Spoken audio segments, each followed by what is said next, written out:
Students, welcome back to learning journey.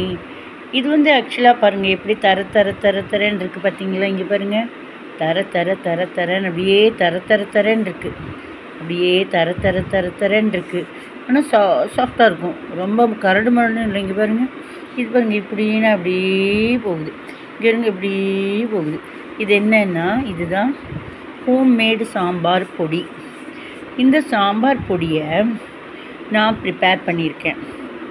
இது எப்படின்னா, நம்ம தேங்காயை துருவிக்கலாம், இல்லை துருவ பொறுமை இல்லை அப்படின்னா தேங்காயை உடைச்சி அதை கத்தியில் பேத்தெடுத்து சின்ன சின்ன பீசஸ் பண்ணி நம்ம மிக்சியில் அடித்து துருவி கிடைக்கும் இல்லையா, அதை எடுத்து வச்சுக்கணும்.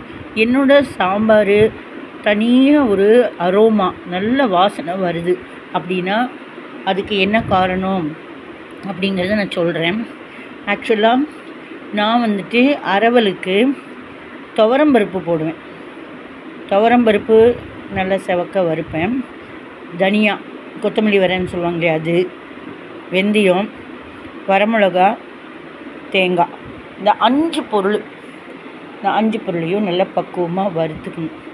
வறுத்துட்டு நல்லா ட்ரை ரோஸ்ட் ஆன பிறகு அதை வந்துட்டு நம்ம என்ன பண்ணலாம், இங்கே எப்படி அழகாக இங்கிருந்து அப்படியே மலைச்சாரல் மாதிரி போகுது. ஸோ கையெல்லாம் ஜாஸ்தி ஒட்டுறதில்ல. ஓகே, ஸோ இதை வந்து வறுத்து பொடித்து நம்ம வறுக்கிறப்ப இந்த துருவின தேங்காய் இல்லைன்னா சின்ன சின்ன துண்டு கத்தியில் நம்ம வெட்டி சின்ன சின்னதாக தேங்காயை மிக்சியில் அடித்து துருவி இருக்கும் இல்லையா, அதை வறுக்கிறப்ப இந்த தடவை வறுத்துக்கணும். ஓரளவுக்கு நல்லா வறுத்துக்கணும். மொறுன்னு ஒரு மாதிரி வாசனையாக இருக்கும், அந்த மாதிரி வறுத்துக்கணும். அப்போ தான் கெடாது. மிக்சியில் அடித்தோடனே இந்த மாதிரி கிடைக்கும். இதை நம்ம ஃப்ரிட்ஜில் கூல் பிளேஸ் அப்படின்னா நம்ம ஃப்ரிட்ஜு மேக்ஸிமம் யூஸ் பண்ணிக்கலாம். ஒரு பாத்திரத்தில், ஒரு டப்பியில், ஒரு பாட்டிலில் இது மாதிரி எடுத்து வச்சுக்கலாம். இது மாதிரி எதனால் நான் சொல்கிறேன்னா, எங்கள் வீட்டில் என்னுடைய ஹஸ்பண்டுக்கு அரைச்சி விட்ட சாம்பார்னு சொல்லுவாங்க. வறுத்தரைச்ச சாம்பார், அரைச்சி விட்ட சாம்பார்னு சொல்லுவாங்க. இதை வந்து ரொம்ப பிடிக்கும் அவருக்கு. ஆனால் எனக்கு பொடி போட்ட சாம்பார் தான் பிடிக்கும். இப்போ அவருக்குன்னு சொல்லி டெய்லி வறுத்து இந்த 5 பொருளையும் எண்ணெய் விட்டு வறுத்து அரைச்சி இப்படியே அதே பெரிய ப்ராசஸாக இருக்கும். அதில் ஒரு பொருள் கிடைக்காம போகும், தீந்து போயிருக்கும். சிலப்போ ஒரு சமயம் வறுத்தது வந்துட்டு பச்சை வாசனையாக இருக்கும். சிலப்போ ஓவராக ரோஸ்டடாகி தீஞ்சு போயிடும்.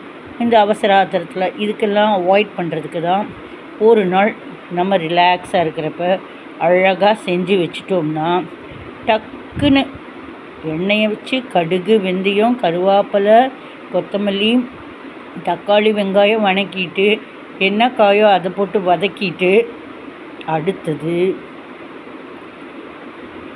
இந்த சாம்பார் பொடியை போட்டுட்டு அப்படியே கொஞ்சம் தண்ணி விட்டு கொதிக்க வைக்கணும். அதுக்கப்புறம் புளி தண்ணியை ஊற்றிட்டு அப்புறம் பருப்பு வேக வச்சுட்டா போதும். பருப்பை வேக வச்சு ஃப்ரிட்ஜில் வச்சுக்கலாம் 2 நாள். சரியா? டக்குன்னு வேலை முடியும். சரிங்களா? ஒரு அரை ஸ்பூன் நெய் ஊற்றிட்டா சாம்பார் மணக்க சூப்பராக இருக்கும். ட்ரை பண்ணுங்கள்.